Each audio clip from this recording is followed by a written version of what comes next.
कक्षा 9वीं की student finally आपके यहाँ पर समाज विज्ञान 83 परीक्षा पेपर लेके आ चुके हैं और साथ ही स्टूडेंट इसमें आपको कोई गैप भी नहीं, तो इस पेपर को आपको अच्छी तरह से याद करना। साथ ही आप यहाँ पे इस पेपर को अच्छी तरह से याद कर लेते हैं तो आपके 75 नंबर आने वाले। ठीक है, आपका समाज 3 घंटे का रहेगा, पूरा अंक आपको 75 नंबर का रहने वाला। 83 परीक्षा 23-24 कक्षा 9वीं विषय समाज विज्ञान आपके यहाँ पर समाज विज्ञान पूरा पेपर लेके आ चुके हैं। साथ ही पेपर लाने बहुत ज़्यादा मेहनत लगती है, तो वीडियो को लाइक कर लीजिए और चैनल को सब्सक्राइब कर लीजिए। और आपके यहाँ पर नोट्स आते हैं तो नोट्स भी आप पढ़ लीजिएगा। पहला आता सही प्रश्न हल करना अनिवार्य है, दूसरा आता प्रश्न की मांग 1 से 5 तक वस्तुनिष्ठ प्रश्न जिनके लिए 30 अंक निर्धारित है। ठीक है, तो आप यहाँ पर नोट्स भी पढ़ सकते हैं। तो वीडियो को लाइक कर लीजिए और चैनल को सब्सक्राइब कर लीजिए। तो चलिए जो आपके यहाँ पर समाज विज्ञान पेपर वो देख लेते हैं। तो आपको यहाँ पर जूम करके दिखाते हैं जिससे आप यहाँ पर अच्छे से देख पाएंगे। तो आप यहाँ पर देख लीजिए आपके आते हैं सही विकल्प चुन के लिखिए, आपके 6 नंबर के आते हैं। तो पहला आता है कर्क रेखा भारत के किन राज्यों से होकर गुजरती है, तो आपका कर्क रेखा भारत के कितने राज्यों से होकर गुजरती है, तो आपका था 8, बात 7 और 7 11 और दात 9। तो यहाँ पर कर्क रेखा भारत के कितने राज्यों से होकर गुजरती है, इसका आंसर आपका करेक्ट आंसर हुआ 8। फिर दूसरा आता है निम्न में से किस नदी को मध्य प्रदेश की जीवन रेखा कहा जाता है, तो आपका आता चंबल और अब्बा आपका नर्मदा आता है और सात आता क्षिप्रा, दाता दामोदर। ठीक है, तो निम्न में से किस नदी को मध्य प्रदेश की जीवन रेखा कहा जाता है, इसका आंसर आपका बा हो जाएगा नर्मदा। फिर आपका तीसरा आता प्रथम विश्व युद्ध कब लड़ा गया था, तो आपका आता 1915 से 1919 तक, बात 1915 से 1918 और सात 1914 से 1919, दाता 1914 से 1918। ठीक है, तो इसका आंसर आपका दा हो जाएगा। ठीक है, प्रथम विश्व युद्ध लड़ा गया था 1914 से 1918। फिर आपका यहाँ पर चौथा आता लोकतंत्र जनता के लिए जनता के द्वारा, ठीक है, जनता के द्वारा जनता का शासन है उपयुक्त कथन है, अब्राहम लिंकन का, मिस्टर चर्चिल का और प्रो लास्की का और दाता प्रो गार्नर का। तो लोकतंत्र जनता के लिए जनता के द्वारा जनता का शासन है उपयुक्त कथन है आपका अब्राहम लिंकन का। ठीक है, चौथे का आपका करेक्ट आंसर रहेगा। अब आपका पांचवा आता संविधान सभा के अध्यक्ष थे डॉक्टर राजेंद्र प्रसाद, बात बाल गंगाधर तिलक और साथ नेताजी सुभाष चंद्र बोस और दाता गुलजारी लाल नंदा। तो यहाँ पर संविधान सभा के अध्यक्ष थे आपके, इसका करेक्ट आंसर हो जाएगा डॉक्टर राजेंद्र प्रसाद। अब 6 माता पालमपुर में विभिन्न जातियों के लिए कितने परिवार रहते हैं, तो आपका आता 100, बात 250, सात 350, दाता 450। तो पालमपुर में विभिन्न जातियों के कितने परिवार रहते हैं, इसका आंसर आपका दा हो जाएगा 450। तो इस तरह से आपके 6 नंबर के जो सही विकल्प वो कंप्लीट हो जाते हैं। आपने अच्छे से याद भी कर लिए होंगे, स्क्रीनशॉट भी ले लिया होगा। साथ ही अगर आपने स्क्रीनशॉट नहीं लिया तो हम आपको फिर से दिखा देते हैं, इनके जो स्क्रीनशॉट वो आपको ले लेना। ठीक है, स्क्रीनशॉट आप ले लीजिए। अब आपके यहाँ पर आते हैं रिक्त स्थानीय पूर्ति कीजिए। आपके 6 नंबर के यहाँ पर रिक्त आते हैं विश्व का सबसे बड़ा महाद्वीप डॉट डॉट है, तो आपका पहला का आंसर हो जाएगा एशिया महाद्वीप। ठीक है, पहले में आपका हो जाएगा एशिया महाद्वीप, पहले का आंसर। ठीक है, अब आपका आता है ब्रह्मपुत्र नदी को तिब्बत में डॉट डॉट के नाम से जाना जाता है, आपको दूसरे रिक्त आता है, तो दूसरे का आंसर आपका हो जाएगा सांपों। ठीक है, दूसरे का आंसर आपका सांपों हो जाएगा। फिर आपको तीसरा रिक्त आता है कार्ल मार्क्स ने डॉट डॉट नमक ग्रंथ की रचना की, तो इसका आंसर रहेगा दास कैपिटल। ठीक है, तीसरे का आंसर आपका दास कैपिटल हो जाएगा।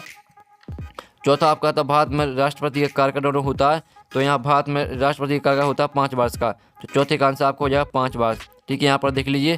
फिर आपका 5वां आता नीति निर्देशक तत्व डॉट डॉट के संविधान से लिया गया है, तो इसका आंसर रहेगा आपका ग्रामीण क्षेत्रों। ठीक है, 6वें का आंसर आपका यहाँ पर जो आपका आयरलैंड के। ठीक है, आपका यहाँ पर 5वें का आंसर रहेगा आयरलैंड के। अब आपके यहाँ पर पहला हमने रेगिस्तान करा दिया, दूसरा करा दिया, तीसरा चौथा 5वां। चलिए आपका जो 6वां रेगिस्तान है, तो यहाँ पर देख लीजिए आपका यहाँ पर जो 6वां रेगिस्तान आता है, ठीक है, मौसमी बेरोजगारी दोनों क्षेत्रों में पाई जाती है, तो आप यहाँ पर देख लीजिए इसका आंसर रहेगा आपका ग्रामीण क्षेत्रों। ठीक है, 6 में आपके रेगिस्तान का आंसर हो जाएगा ग्रामीण क्षेत्रों।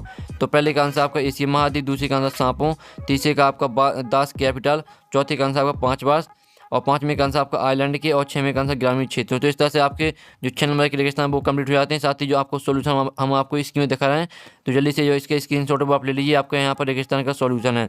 अब चलिए आपके आती हैं सही जोड़ी बनाइए, जो कि आपकी 6 नंबर की आती हैं स्तंभ आ और स्तंभ आ में आपकी दी गई जोड़ी। तो पहले आती है प्राकृतिक संसाधन, तो इसको मैच करना आपको भूमि से। ठीक है, पहले आपकी भूमि से मैच कर देनी है। फिर दूसरी आती है आपकी आज़ाद हिंद फौज, तो इसको मैच करना आपको यहाँ पर खास है। ठीक है, नेताजी सुभाष चंद्र बोस से। ठीक है, फिर आपकी आती है मत्स्य पालन, तो इसे आपको प्राथमिक क्षेत्र से मैच करनी है। और जो आती है डॉक्टर राजेंद्र प्रसाद, तो इसे मैच करना आपको संविधान सभा के अध्यक्ष, आपके यहाँ पर सामने ही मैच आपको कर देनी है। 5वीं आती है ड्यूमा, तो ड्यूमा आपकी हो जाएगी रूस की संसद, ये आपकी 5वीं हो जाएगी। और गैस ताइपा, इसे आपको यहाँ पर सामने ही मैच कर देनी। ठीक है, इस तरह से आपकी यहाँ पर हो जाती हैं 6 नंबर की सही जोड़ी कंप्लीट। जल्दी से इनका स्क्रीनशॉट आप ले लीजिए। अब चलिए आपके यहाँ पर देख लेते हैं एक शतवाक्य में उत्तर आते हैं, एक शतवाक्य में उत्तर दिए 6 नंबर के आते हैं। तो पहला आपका आता है भारत के केंद्र शासित प्रदेशों की संख्या कितनी है। तो पहले का आंसर आपका हो जाएगा 8। ठीक है, पहले का आंसर आपका यहाँ पर 8 हो जाएगा। आप यहाँ पर देख लीजिए, पहले का आपका राइट आंसर 8 हो जाएगा। और फिर आपका आता है हीराकुंड बांध किस नदी पर बना है। तो इसका आंसर रहेगा आपका महानदी पर। ठीक है, जो हीराकुंड बांध बना वो महानदी पर बना। दूसरे का आंसर आपका रहेगा महानदी। फिर आपका तीसरा आता है सामूहिक खेतों को किस नाम से जाना जाता है। तो आपका इसका आंसर रहेगा सामूहिक कृषि के नाम से। ठीक है, सामूहिक कृषि के नाम से जाना जाता है। तो तीसरे का आंसर आपका रहेगा सामूहिक कृषि। अब आपके यहाँ पर देख लीजिए, अर्थव्यवस्था को कितने क्षेत्रों में बांटा गया है। तो यहाँ पर अर्थव्यवस्था को 3 क्षेत्रों में बांटा गया है, प्राथमिक, द्वितीयक और तृतीयक। ठीक है, यहाँ पर देख लीजिए, प्राथमिक, द्वितीयक, तृतीयक, आपके तीसरे का चौथी का आंसर हो जाएगा। और पाँचवा आता है धर्मनिरपेक्षता का अर्थ है। तो पाँचवें का आंसर रहेगा आपका धर्म को राज्य से अलग रखना। ठीक है, धर्म को राज्य से अलग रखना, ये आपका यहाँ पर हो जाएगा धर्मनिरपेक्षता का अर्थ। फिर आपका था पालमपुर के निकटतम बड़े गांव का नाम क्या है। तो इसका आंसर रहेगा आपका रायगंज। ठीक है, रायगंज आपका 6वें का आंसर हो जाएगा। पहले का आंसर आपका 8 हो जाएगा। दूसरे का आंसर आपका महानदी, तीसरे का आंसर आपका सामूहिक कृषि और चौथे का आंसर आपका प्राथमिक, द्वितीयक और तृतीयक हो जाएगा। और पाँचवें का आंसर धर्म को राज्य से अलग करना या आप रखना। ठीक है, आपका हो जाएगा धर्मनिरपेक्षता का अर्थ है आपका। और 6वें का आंसर आपका रायगंज हो जाएगा। तो इस तरह से आपके यहाँ पर हो जाते हैं एक साथ वाक्य में उत्तर करने जो कि 6 नंबर के थे। अब आपके यहाँ पर आते हैं प्रश्न 5, सत असत का चयन करके लिखिए। 6 नंबर के आते हैं। तो पहला आता है भारत के दक्षिण में हिंद महासागर स्थित है। तो पहला आपके यहाँ पर सत्य हो जाएगा। दूसरा था ब्रह्मपुत्र नदी को बांग्लादेश में जमुना के नाम से जाना जाता है। तो ये आपका सत्य हो जाएगा। और समाजवादी निजी संपत्ति का विरोध नहीं करते, ये। और जो तीसरा आपका सत्य हो जाएगा। और चौथा था भारत दुनिया का सबसे बड़ा लोकतंत्र है। तो चौथा आपका सत्य रहेगा। पाँचवा था पालमपुर में सिंचाई की कोई व्यवस्था नहीं है। तो पाँचवा आपका असत्य हो जाएगा। और 6वां था भारत में पुरुषों और महिलाओं में साक्षरता स्तर समान है, आपका सत्य रहेगा। तो चलिए स्टूडेंट, जो आपका यहाँ पर सत्य असत्य का सोल्यूशन वो आपको दिखाते हैं। आप यहाँ पर देख लीजिए, पहला आपका यहाँ पर सत्य रहेगा और दूसरा भी आपका सत्य रहेगा। ठीक है, और तीसरा आपका असत्य हो जाएगा। और जो चौथा आपका सत्य रहेगा। और 5वां आपका असत्य रहेगा। और 6वां आपका सत्य रहेगा। तो इस तरह से आपके यहाँ पर सत्य असत्य कंप्लीट हो जाते हैं। ठीक है, पहला सत्य रहेगा, दूसरा सत्य और तीसरा आपका असत्य रहेगा। और चौथा आपका सत्य रहेगा, 5वां आपका असत्य रहेगा, 6वां आपका सत्य रहेगा।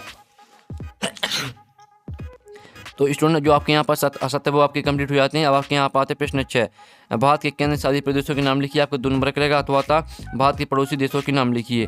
वह आपका प्रश्न 7 था भारत को विश्व में किन किन नामों से जाना जाता है। अथवा था मनक, ठीक है, अमत तो यत्तर से क्या आशा है। ठीक है, इनके आंसर भी हम कराने वाले, सभी के आंसर आपको कराएंगे। और 8वां था आपका 18वीं सदी में फ्रांसीसी समाज किन वर्गों में बटा था। 2 नंबर करेगा। अथवा था फ्रांस की क्रांति ने विश्व को कौन से 3 सिद्धांत दिए। अब आपका यहाँ प्रश्न 9वां तक खूनी रविवार की घटना क्या थी आपका।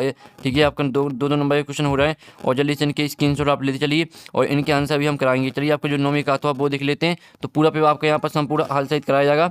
तो आप यहाँ पर देख लीजिए, आपका 9वीं का अथवा था पहला विश्व युद्ध कब से कब तक लड़ा गया। फिर आपका 10वां क्वेश्चन आता लोकतंत्र की परिभाषा दीजिए। अथवा था 5 लोकतांत्रिक देशों के नाम लिखिए। आपके 2 नंबर के क्वेश्चन हो रहे हैं। फिर 11वां था संसदीय सदन प्रणाली क्या। अथवा था संविधान सभा के 5 सदस्यों के नाम लिखिए। अब 12वां था वयस्क मताधिकार क्या। अथवा था संविधान निर्माण क्या आवश्यक है। ठीक है, आप यहाँ पर देख लीजिए। अब 13वां था शिक्षित बेरोजगारी से आप क्या समझते हैं। 2 नंबर का क्वेश्चन रहेगा। अथवा था बेरोजगारी से क्या आशा है। अब आपका 14वां था जन्म दर से क्या आशा है। अथवा था मृत्यु दर से आप क्या समझते हैं। सभी के हम आंसर आपको कराएंगे। पहले तो आप इनकी जो स्क्रीनशॉट है वो आप लेते चलिए। 15वां क्वेश्चन था रबी और खरीफ फसल में आपको 2 अंतर लिखना। अथवा था गंगा नदी की प्रमुख सहायक नदियों के नाम लिखिए। 16वां क्वेश्चन था फ्रांसीसी समाज में कर व्यवस्था कैसी थी। अथवा था, ठीक है, अथवा यहाँ पर देते हैं आप अथवा देख लीजिए। फिर 17वां क्वेश्चन था कार्ल मार्क्स का पूंजीवाद पर क्या विचार था। अथवा था द्वितीय इंटरनेशनल क्या था। फिर आपका 18वां क्वेश्चन था कार्यशील पूंजी किसे कहते हैं। अथवा था पालमपुर में किन किसानों की खेती से बचत होती थी। आपके यहाँ पर जो 18वां क्वेश्चन वो 3 नंबर का रहेगा। 19वां क्वेश्चन भी आपका 3 नंबर का रहेगा, तो इसका स्क्रीनशॉट आप ले लीजिए। फिर 20वां क्वेश्चन था फ्रांसीसी समाज की किन तबकों को क्रांति के कारण सत्ता छोड़ने पर मजबूर होना पड़ा। ठीक है, आपका 20वां क्वेश्चन रहेगा जो 3 नंबर का रहेगा। इसका अथवा देख लेते हैं। तो इसका अथवा था 19वीं और 20वीं सदी की दुनिया के लिए फ्रांसीसी क्रांति कौन सी विरासत छोड़ गई। फिर आपका 21वां आता उदारवादी पर टिप्पणी लिखिए। इसका अथवा देते बेरोजगारी के दुष्परिणाम लिखिए। फिर आपका 22वां क्वेश्चन आता है। तो 22वां क्वेश्चन देख लीजिए। 23वां क्वेश्चन। तो इस तरह से आपका पूरा पेपर यहाँ पर कंप्लीट हो जाता है। जो आपका 21वां क्वेश्चन वो 4 नंबर का रहेगा। 22वां क्वेश्चन भी आपका यहाँ पर 4 नंबर का रहेगा और 23वां क्वेश्चन भी आपको 4 नंबर का रहेगा। तो इस तरह से पूरा पेपर आपका कंप्लीट हो जाता है। साथ ही जो क्वेश्चन है इनका सोल्यूशन मिल जाएगा आपको टेलीग्राम ग्रुप में, और टेलीग्राम ग्रुप की लिंक वीडियो के डिस्क्रिप्शन दी रखी है। तो जाइए आप यहाँ पर और टेलीग्राम ग्रुप ज्वाइन के लिए आपको टेलीग्राम ग्रुप में पूरी पेपर का सोल्यूशन मिल जाएगा। तो हम यहाँ पर नेक्स्ट वीडियो में टेकिन बाय बाय।